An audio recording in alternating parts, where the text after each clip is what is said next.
बहुत स्वागत है आपका। आप देख रहे हैं कहानी कुर्सी की। बात करेंगे अब जम्मू कश्मीर की, जहां उमर अब्दुल्ला का शपथ लेना अभी बाकी है, लेकिन उमर अब्दुल्ला से लेकर फारूक अब्दुल्ला तक अपनी सरकार के एजेंडे को सामने रखने लगे हैं।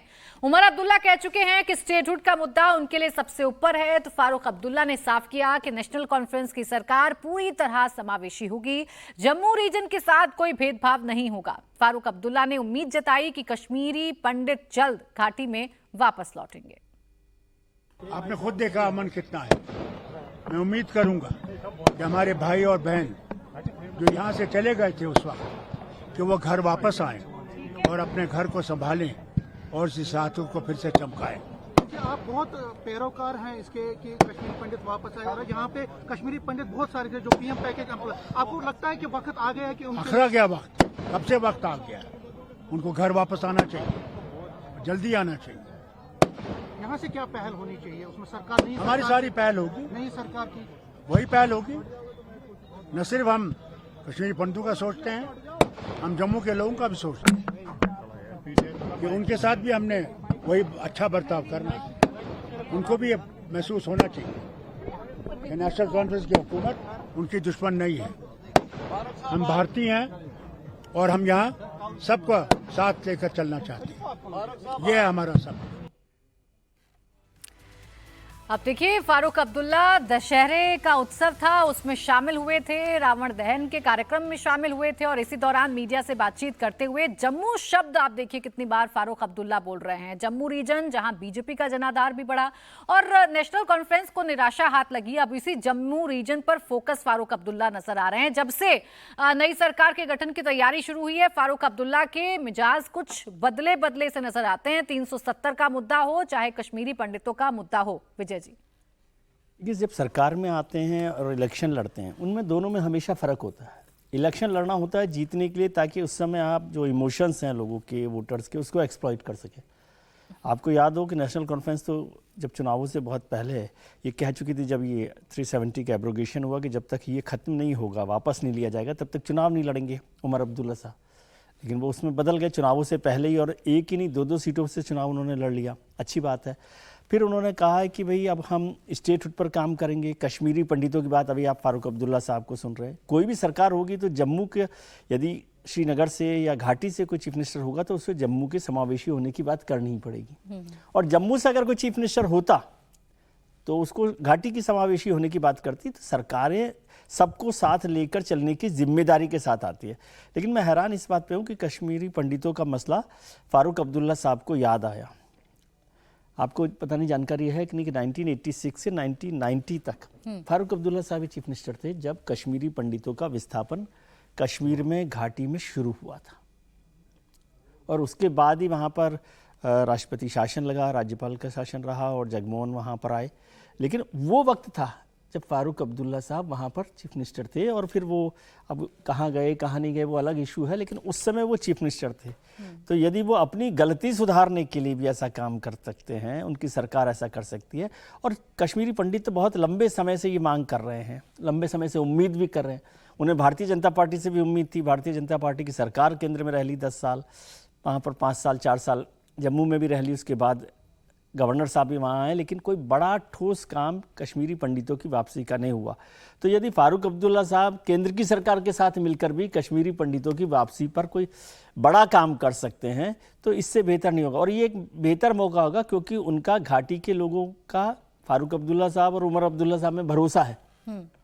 तो यदि उनके रहते हुए इस काम की शुरुआत भी हो जाए तो मैं समझता हूँ ये किसी एक चुनी हुई सरकार के लिए, जम्मू कश्मीर के लिए बेहतर कदम होगा।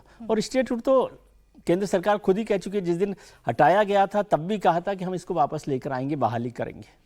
अब देखिए, तेवर तो नरम पड़े ही हैं हर्षवर्धन जी। जो मुद्दे थे जिन पर बड़ी एग्रेसिवली एनसी ने प्रचार भी किया, वो मुद्दे भी अब थोड़े पीछे हो गए हैं। स्टेटहुड की बात वो कर रहे हैं और वो बात कर रहे हैं अब कश्मीरी पंडितों की।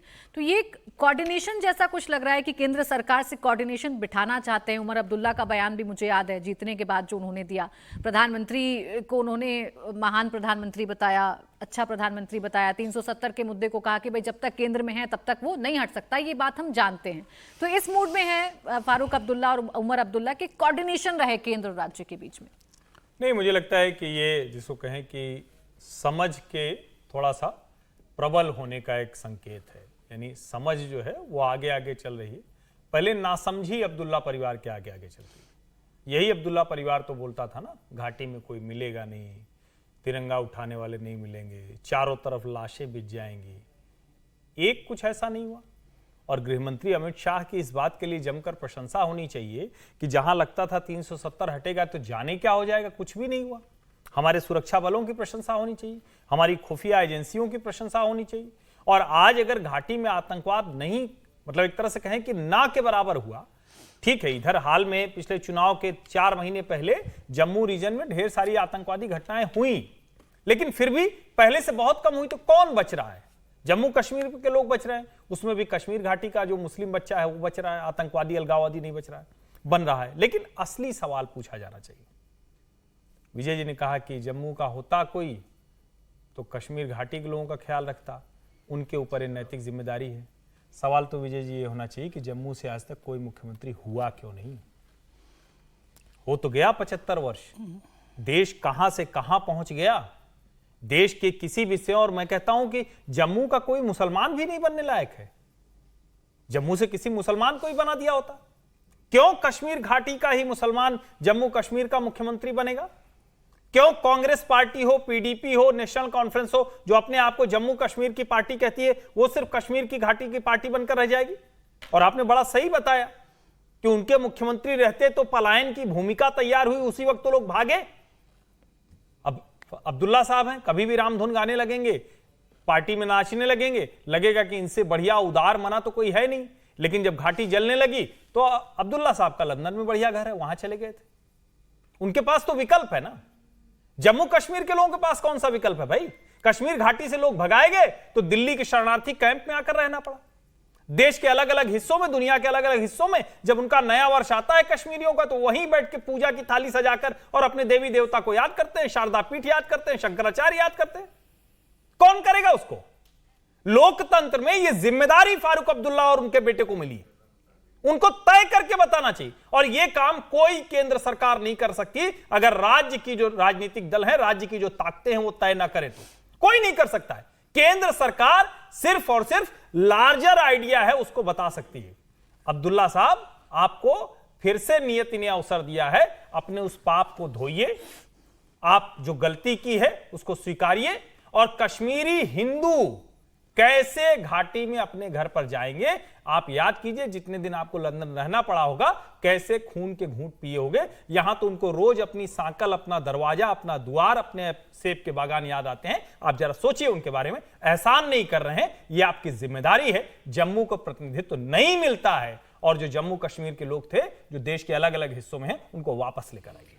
देखिए, इसलिए बार बार जम्मू का जिक्र कर रहे हैं ना फारूक अब्दुल्ला, उनकी बातों में बार बार जम्मू का भी जिक्र हो रहा है। वो जान रहे हैं कि जो एक बंटवारा सा है जम्मू और कश्मीर के बीच में, वो जरूरी है कि उसको पाटा जाए, उसे खत्म किया जाए, और इसीलिए जम्मू जम्मू की बात भी वो कर रहे हैं। आगे बढ़ते हैं कहानी कुर्सी की में अगली खबर की बात कर लेते हैं। राष्ट्रीय बाल संरक्षण आयोग यानी कि एनसीपीसीआर की बात करते हैं। एनसीपीसीआर के फरमान पर घमासान मच गया है। एनसीपीसीआर ने सभी राज्यों को खत लिखकर मदरसों की फंडिंग बंद करने को कहा है। इसके पीछे तर्क ये दिया गया है कि इन मदरसों में धार्मिक शिक्षा नहीं दी जाती, इसलिए ये राइट टू एजुकेशन के नियमों का पालन नहीं करते हैं। अखिलेश यादव ने इस फरमान को लेकर बीजेपी पर जोरदार अटैक किया है। हाल की रिपोर्ट ये कहती है कि मदरसा बोर्ड के नाम पे जो एक मिसलीड क्रिएट की गई, उसको बंद करने का वक्त आ गया है। देश के 7-8 राज्यों में मदरसा बोर्ड से, इन मदरसों को जो मदरसा बोर्ड से एफिलिएटेड होते हैं फंडिंग मिलती है, ग्रांट्स मिलती हैं। हमने ये पाया कि इन सभी राज्यों में इन मदरसों में हिंदू बच्चों को और दूसरे गैर मुस्लिम बच्चों को रखा गया है। ये गलत है, इसलिए मदरसा बोर्ड तो तत्काल बंद हो जाना चाहिए। दूसरी बात, ये जो मदरसा बोर्ड से एफिलिएटेड मदरसे हैं, ये केवल 10% बच्चों को कैटर कर रहे हैं। 1.25 करोड़ बच्चे ऐसे हैं जिनका इन मदरसों से कोई वास्ता ही नहीं है। हमने वो कैलकुलेशन इस रिपोर्ट में दी है। वो बच्चे असल में उन मदरसों में पढ़ रहे हैं जो इन मदरसों से वाबस्ता नहीं है, जो केवल और केवल धार्मिक शिक्षा देने का काम करते हैं। वो ज़्यादा खतरनाक है। जब मदरसा उन बच्चों को सर्व नहीं कर पाए तो उनको बनाने का पर्पस डिफीट खा गया। अब देखिए, ऐसा पहली बार नहीं है जब मदरसे को लेकर बहस छिड़ी हो, मदरसों को मिलने वाली फंडिंग को लेकर बहस छिड़ी हो, या वहां पर क्या पढ़ाया जाता है, कितने बच्चों को इससे मुनाफा होता है, कितने बच्चों को शिक्षा मिलती है, इस बात पर बहस छिड़ी हो।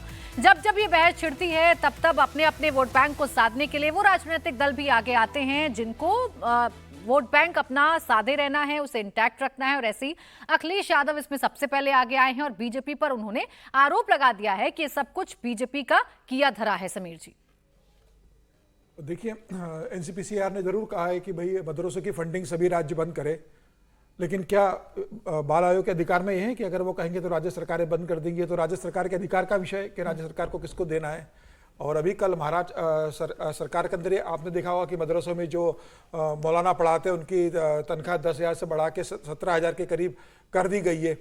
हालांकि ठीक है कि ये जो प्रस्ताव बाल आयोग की तरफ से आया, ये निश्चित रूप से योगी आदित्यनाथ को पसंद आएगा या हेमंत बिश्व शर्मा को पसंद आएगा, लेकिन कई राज्य जैसे कि जो तो मदरसों में जो बाल बच्चे पढ़ रहे, मुस्लिम बच्चे पढ़ रहे, उनके लिए तो सुविधाएं उपलब्ध कराए जा रहे हैं। ये बात सही है कि वहाँ जिस तरीके से बच्चों को पढ़ाया जाता है, जिस तरीके से धार्मिक शिक्षा दी जाती है, जिस तरीके से कई जगह उन्हें कट्टरपंथी बनाया जाता है और जिस जगह उन्हें साइंस और टेक्नोलॉजी की जगह एक विशेष तबके के खिलाफ तैयार किया जाता है, मुझे लग रहा है चिंता का विषय। उनके पढ़ाई का जो मॉड्यूल है वो जरूर डिस्कस होना चाहिए, वो बदलाव होना चाहिए। उन्हें देखा जाना चाहिए कि राज्य सरकार जिन मदरसों को फंडिंग कर रही है तो राज्य सरकार ये सुनिश्चित करे कि उनके पैसों से चलने वाले जो मदरसे हैं वो वही शिक्षा दे जो राज्य सरकार चाहती हो। वहां किसी तरह का कट्टरपन की शिक्षा ना हो, वहां किसी एक धर्म के खिलाफ भावनाएं भड़काने वाली शिक्षा न दी जाए कि जो आगे जाकर उस तरह के बच्चे बड़े होकर उस तरह की हरकत करें। मुझे लग रहा है कि उनके एजुकेशन का जो सिस्टम है उसमें राज्य सरकार बदलाव करे और उन्हें साइंस और टेक्नोलॉजी के साथ, भारत की संस्कृति के साथ बाकी चीजों पर फोकस करे।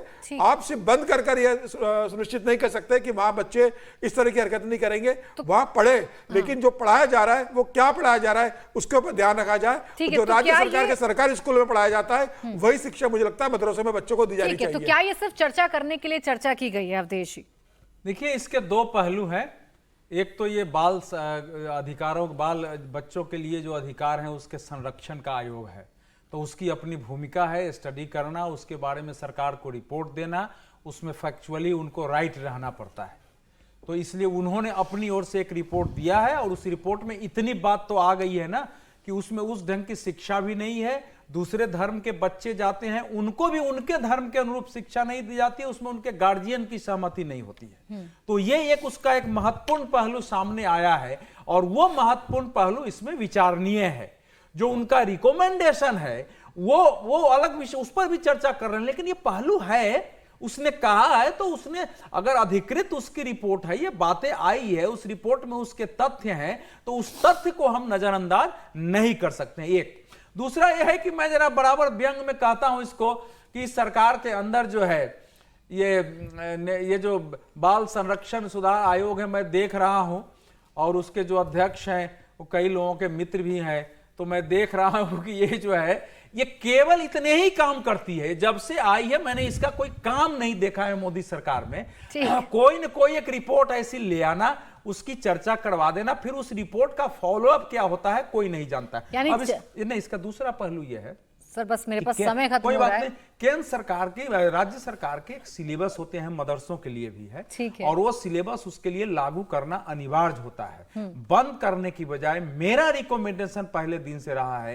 कि नेशनल लेवल पर एक राष्ट्रीय मदरसा शिक्षा बोर्ड होना चाहिए जो नेशनल लेवल पर क्यूरिकुलम तय करे, जैसे एनसीईआरटी की है, और स्टेट गवर्नमेंट उसको लागू करे। मदरसों में क्या पढ़ाया जाता है, क्या नहीं पढ़ाया जाता है, इसको लेकर कई बार बहस हो भी चुकी है, परिवर्तन करने की कोशिश भी की गई है, लेकिन इसका विरोध भी होता है। और उसे एक पक्ष ऐसे देखता है कि बीजेपी जानबूझकर ऐसे मुद्दों को लेकर आती है या बीजेपी जानबूझकर मदरसों को टारगेट करती है।